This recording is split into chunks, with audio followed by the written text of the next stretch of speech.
Assalamualaikum. Yuk belajar seru cahaya dan bagaimana kita dapat melihat dengan Miss Rika.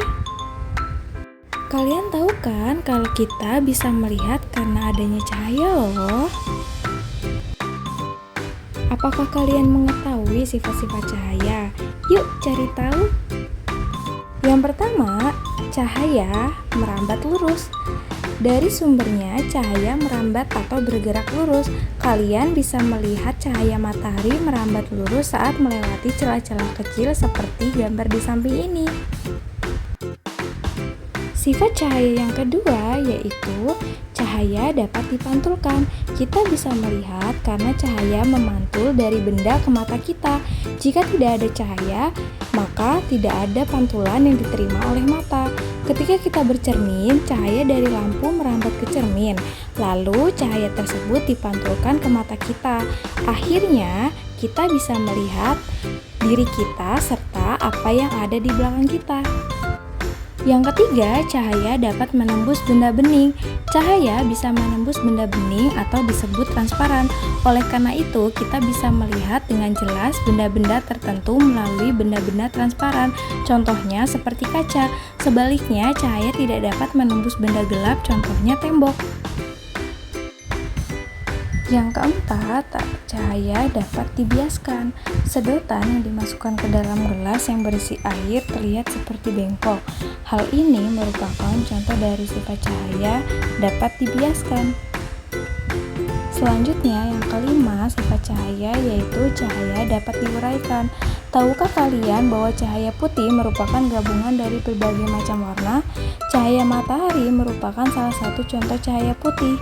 Cahaya ini bisa diuraikan menjadi warna pelangi menggunakan prisma transparan. Cahaya yang menembus prisma akan dibiaskan dan terurai menjadi warna-warna pelangi.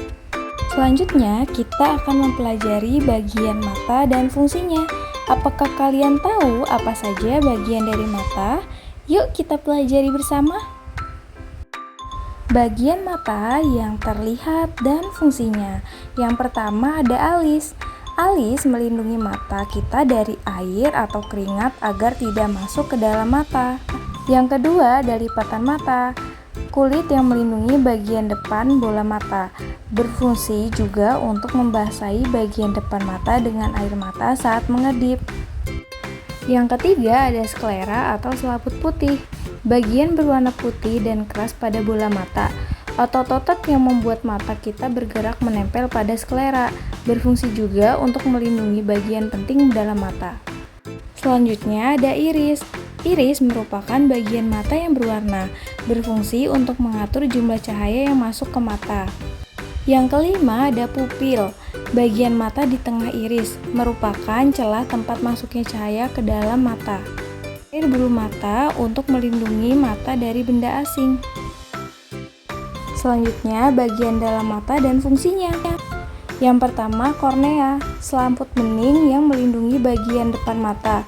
Berfungsi seperti jendela mata, yaitu tempat masuknya cahaya ke dalam mata. Yang kedua, ada lensa, berfungsi memfokuskan dan meneruskan cahaya yang masuk ke mata agar jatuh tepat pada retina. Yang ketiga, otot siliaris, berfungsi mengubah bentuk lensa mata. Yang keempat, retina, selaput yang terletak paling belakang dan pekat terhadap pangsang cahaya. Retina menerima cahaya dan menyampaikan informasi pada saraf mata. Yang terakhir, saraf mata. Saraf ini meneruskan sinyal bayangan yang ditangkap retina beserta warna dan menghubungkan ke bagian khusus di otak. Otak kemudian menerjemahkan sinyal menjadi gambar yang kita lihat.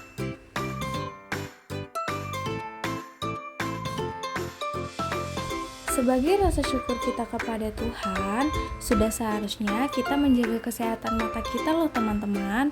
Hal ini dilakukan supaya kita terhindar dari gangguan pada mata. Apa saja ya gangguan yang dapat terjadi pada mata kita? Yang pertama ada rabun jauh. Rabun jauh merupakan ketidakmampuan mata melihat benda dalam jarak jauh secara jelas. Beberapa penyebab rabun jauh diantaranya yaitu membaca sambil tiduran. Ayo di sini siapa yang suka membaca sambil tiduran? Yang kedua, terlalu dekat dan terlalu lama dalam menonton televisi atau handphone. Selanjutnya, kekurangan vitamin A. Ayo di sini siapa yang jarang makan vitamin A? Seperti contohnya wortel. Selanjutnya, penyakit rabun jauh juga dapat disebabkan karena keturunan loh teman-teman. Yang kedua, ada rabun dekat. Rabun dekat merupakan ketidakmampuan mata melihat benda dalam jarak dekat secara jelas. Rabun dekat biasanya disebabkan karena faktor usia dan umumnya mulai terjadi pada usia 40 tahun. Namun, rabun dekat bisa juga disebabkan karena faktor keturunan. Yang ketiga, ada mata silindris. Mata silindris merupakan kondisi kelainan lengkungan pada kornea menyebabkan cahaya yang masuk tidak fokus pada retina. Penyebabnya bisa karena kebiasaan buruk seperti membaca atau menonton televisi dengan posisi miring, membaca dan menonton sambil tiduran, atau karena faktor keturunan. Gangguan tersebut bisa dibantu dengan penggunaan kaca silindris. Oke, sudah selesai pembelajaran kita hari ini mengenai cahaya dan fungsi pada mata. Sampai jumpa lagi di materi berikutnya ya. Dadah!